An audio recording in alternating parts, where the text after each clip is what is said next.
ತಂದೆ ತಾಯಿಗಳ ಜೊತೆಗೆ ಇರುವಾಗ ಎಂತ ಮಕ್ಕಳನ್ನ ಈ ಸಮಾಜಕ್ಕೆ ಕೊಡಬೇಕಾಗಿದೆ ಅಂತ ಹೇಳಿದ್ರೆ, ಮೊನ್ನೆ ಒಂದು ಘಟನೆ ಜರುಗ್ತದೆ. ಅವರ ತಂದೆ ತಾಯಿಗಳು ಕಷ್ಟಪಟ್ಟು ಕೂಲಿ ಮಾಡಿ ಅಥವಾ ಸಾಲ ಮಾಡಿ ಮಕ್ಕಳಿಗೆ ಎಜುಕೇಶನ್ ಅನ್ನ ಕೊಡಿಸ್ತಾರೆ. ಆ ಮಗ ದೊಡ್ಡ ಅಧಿಕಾರಿಯಾಗಿ ಆಯ್ಕೆ ಆಗ್ತಾರೆ. ಅವರ ಪ್ರಥಮ ಸಂಬಳ ಬರ್ತದೆ. ಆ ಮೊದಲನೇ ಸಂಬಳ ಬಂದಾಗ ಆ ವ್ಯಕ್ತಿ ತಂದು ಅವರ ತಾಯಿಯ ಕೈಯಲ್ಲಿ ಕೊಡ್ತಾರೆ. ಇದು ಮೊದಲನೇ ಸಂಬಳ ಅಮ್ಮ, ತಗೋಬೇಕು ಅಂತ.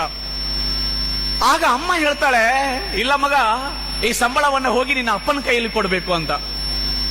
ಮಗ ಹೇಳ್ತಾನೆ, ಇಲ್ಲ ಅಮ್ಮ, ನಾನು ಅಪ್ಪನ ಕೈಯಲ್ಲಿ ಕೊಡೋದಿಲ್ಲ, ನಾನು ನಿನ್ನ ಕೈಯಲ್ಲಿ ಕೊಡ್ತೇನೆ, ನೀನೇ ತಗೋಬೇಕು ಅಂತ ಮಗ ಹೇಳ್ತಾನೆ. ಅಮ್ಮ ಹೇಳ್ತಾಳೆ, ಹಠ ಮಾಡಬಾರ್ದು ನೀನು, ಅಪ್ಪ ನಿನಗಾಗಿ ಜೀವ ತೆಗೆದಿದ್ದಾರೆ, ನಿನ್ನ ಮೊದಲನೇ ಸಂಬಳ ಅವ್ರ ಕೈಗೆ ಸಿಗ್ಬೇಕು, ಅವ್ರ ಕೈಗೆ ಹೋಗಿ ಕೊಡು ಅಂದ್ರೆ ಮಗ, ಇಲ್ಲ ಅಮ್ಮ ನಿನ್ನ ಕೈಯಲ್ಲೇ ಕೊಡ್ತೇನೆ ಅಂದಾಗ ಅಮ್ಮನಿಗೆ ಕೋಪ ಬರ್ತದೆ. ತಂದೆ ತಾಯಿಗಳು ನೀಡಿದ ಸಂಸ್ಕಾರವನ್ನ ಮರೆತೆಯ ನೀನು ಅಂತ ಹೇಳಿ ಅವನ ಕಪಾಳಿಗೆ ಹೊಡಿತಾಳೆ ಅಮ್ಮ. ಎಂತ ಅಮ್ಮ ಇರಬೇಕು, ಎಂತ ಮಗ ಇರಬೇಕು. ಅಮ್ಮ ಕಪಾಳಿಗೆ ಹೊಡಿತಾಳೆ, ಮಗ ಹೊಡಿಸ್ಕೊತಾನೆ, ದೊಡ್ಡ ಅಧಿಕಾರಿ.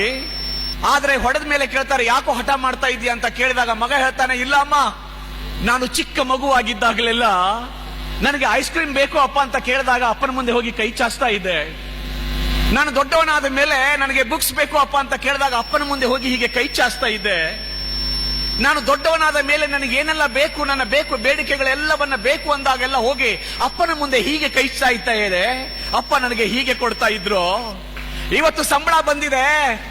ಈ ಸಂಬಳ ಬಂದಿರುವ ಸಂದರ್ಭದಲ್ಲಿ ನಾನು ಅಪ್ಪನ ಕೈಗೆ ಕೊಡಕ್ ಹೋದ್ರೆ ನನ್ನ ಕೈ ಮೇಲೆ ಇರ್ತದೆ, ಅಪ್ಪನ ಕೈ ಕೆಳಗಾಗ್ತದೆ.